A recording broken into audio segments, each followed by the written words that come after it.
네, 김관영입니다. 이 캠코 사장님께 질의하도록 하겠습니다. 예.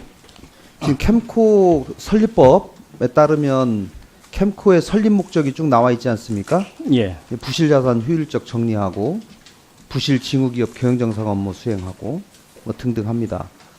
국유재산 매각, 임대 등의 관리 위탁 업무, 체납조세 정리사업, 이제 이런 사업도 지금 일부 있지요? 예, 그렇습니다. 예, 이제 있는데 지금 최근에 우리 캠코가 사업 계획을 낸 걸 보니까 앞으로 국공유지를 활용한 부동산 개발 사업을 더 증대하겠다.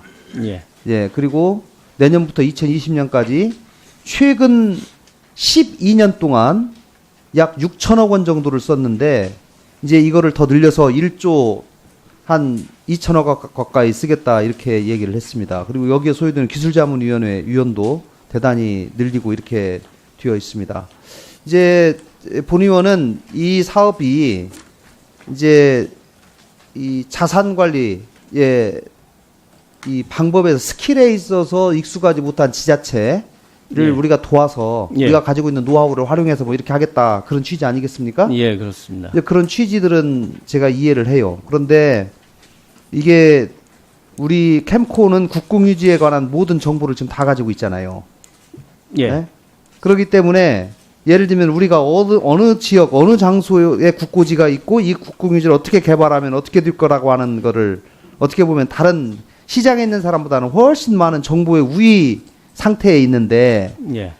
지금 민간업자들이 당초에는 이런 일들을 원래 민간업자들이 해야 되는 일인데 캠코가 자기가 가지고 있는 이런 정보의 우위성을 이용해서 이런 일들을 해서 계속 늘리다 보면 민간의 영역이 계속 축소되는 가능성이 높다라는 얘기예요. 예. 그리고 이 과정에서 캠코가 자기들의 노하우에 관한 소위 그 권리를 주장하기 위한 여러 가지 임대료라든가 피를 받게 되는데 이 수수료가 제가 볼 때는 상당히 높은 수준에서 결정이 된다. 오히려 캠코가 자기의 이익과 수익을 증가시키기 위해서 사용할 가능성이 대단히 높아 보이고 지금까지 그렇게 되어왔기 때문에 저는 이것을 지나치게 확대를 하는 것이 공사가 당초의 설립 취지에서 정하고 있는 정체성을 오히려 벗어날 가능성이 있다는 것이다. 그 다음에 민간의 영역을 지나치게 침해를 할 가능성이 있다는 것이고 또 지나치게 높은 피를 받는 것으로 인해서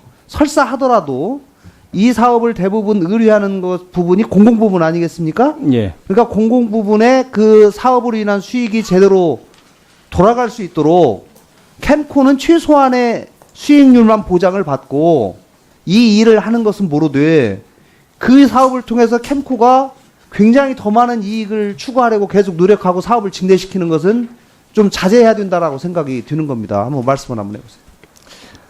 예, 저희가 국공유지 위탁 개발을 하고 있습니다만, 공사도 이 자금 조달에 그 제한을 받을 수밖에 없기 때문에 저희가 무작정 늘리기는 좀 한계가 있는 측면이 있습니다. 왜냐하면 저희도 공사채를 조달해서 해야 되기 때문에 부채 비율 문제를 감안을 해야 되는 측면이 있어서요.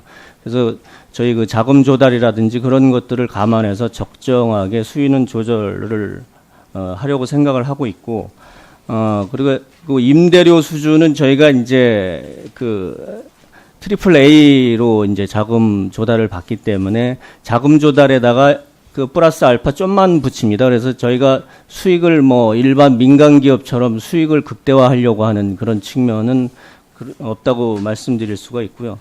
그다음에 이게 공공 부분으로 수익이 좀 개발 이익이 돌아가야 된다는 말씀에는 공감을 합니다. 그래서 저희가 그 국공유지 개발을 하게 되면은 그 건물에다가 예를 들어서 그 사회적 기업이라든지 아니면 임대료를 좀 낮게 해서 그 임대를 한다든지 그런 식으로 해서 저희가 조정을 하고 있습니다. 네, 알겠습니다. 자, 수의계약, 국유재산 수의계약으로 매각하는 그 사례가 굉장히 많이 늘어나고 있습니다.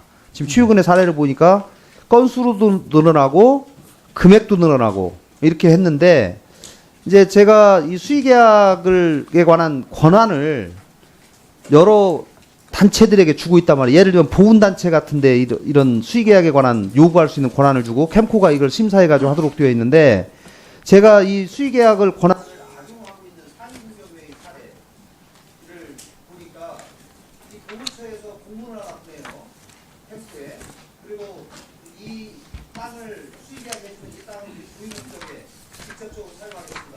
예를 들면은 여기에다가 용사촌을 건립하겠습니다. 이렇게 메인 목적을 기재했는데 그 이후로 용사촌을 건립하기는커녕 때로 건물 져가지고 임대해주고 있습니다. 그래서 이런 것들이 공문처도 사후관리를 안 해서 문제지만 이런 것들을 제대로 심사하지 않고 공문처 국가기관에서 공문한다는 거로 그냥 패스해가지고 수의계약으로 처리하고 그 이후에 전혀 사후관리를 하지 않는 캠프도 문제다. 이런 것들에 대해서 사후관리를 수의계약을 한 이후에 이게 고유 목적으로 제대로 사용되고 있는지 아닌지에 관해서 캠프가 사후적으로 이 부분을 평가할 수 있는 시스템을 만들어야 된다고 생각합니다. 예, 그 상위군경회에다가 저희 수의 계약을 한 바가 있습니다. 그 법령에 따라서 수의 계약을 할 수 있는 근거에 따라서 했는데요. 거기에 따라서 이제 앞으로 그런 문제가 있어서 일단 저희가 수의 계약을 하고 사후 관리까지 못한 미흡한 점이 있습니다만은 그 2016년도에 관계 법령을 개발을 해서 이거를 그 용도에 제대로 쓰고 있는지 아니면 용도에 제대로 쓰지 않으면 그 다시 환매 특약을 할 수 있는 그런 제도 개선을 했습니다. 그래서 앞으로는 그런 일이 없을 것으로 생각이 됩니다. 예. 네, 수고하셨습니다. 다음은 박용진 의원님 질의하시겠습니다.